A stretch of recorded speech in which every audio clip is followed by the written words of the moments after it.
the industry is changing from I'm a IT, I hang out and code, I avoid people, but I just build this really pretty website that appeals to the algorithms.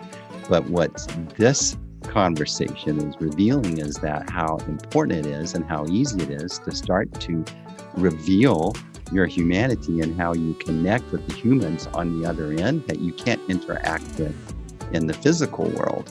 And so here's the place for human to human to really excel and to stand out and differentiate yourself, even a small enterprise.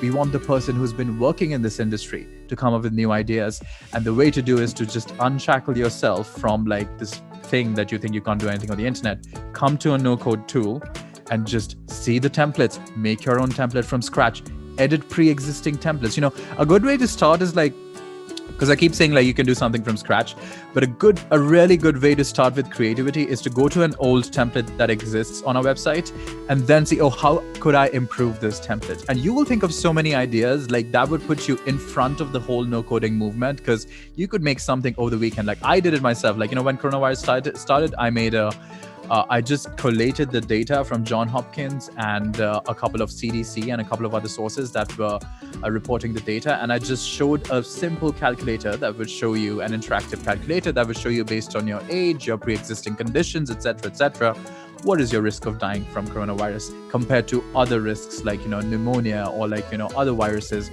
or like, you know, getting shot, like if you're in the States. But so I was just like showing this and it just went viral. Like this was at the beginning because like people were like, this was a new thing that had come along. People don't know how dangerous it was. Just understand the market and also don't take things too seriously, as in that, you know, if something is happening, think how you can contribute to the discussion and conversation in your way through your industry. Like, you know, another thing we did was like when 2020, like, you know, kept having a disaster after another disaster after another disaster, to market our own product, Outgrow, we went and one day we just like, you know, at a party, we got kind of drunk, tipsy, and we made a quiz saying, you know, which 2020 disaster are you? And it had like, you know, the wildfires in California or like the tornado in like the Indian Ocean, or whether the hornets, the murder hornets, I don't know if anyone remembers. And then, you know, nuclear, the almost war that happened with Iran at the beginning of the year. So we had like, or Brexit, you know, we had all of these disasters listed and we're like, okay, so everyone gets a result at the end.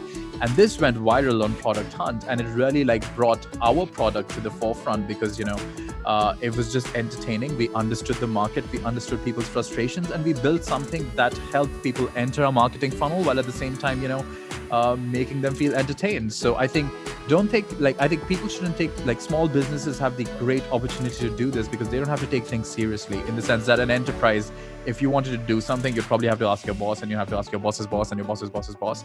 Whereas if you are in a smaller or medium business, make something you think your audience will like. If you get your brand name out there, they are immediately gonna like click on it. They're gonna like explore who you are if you like just put your talent out there.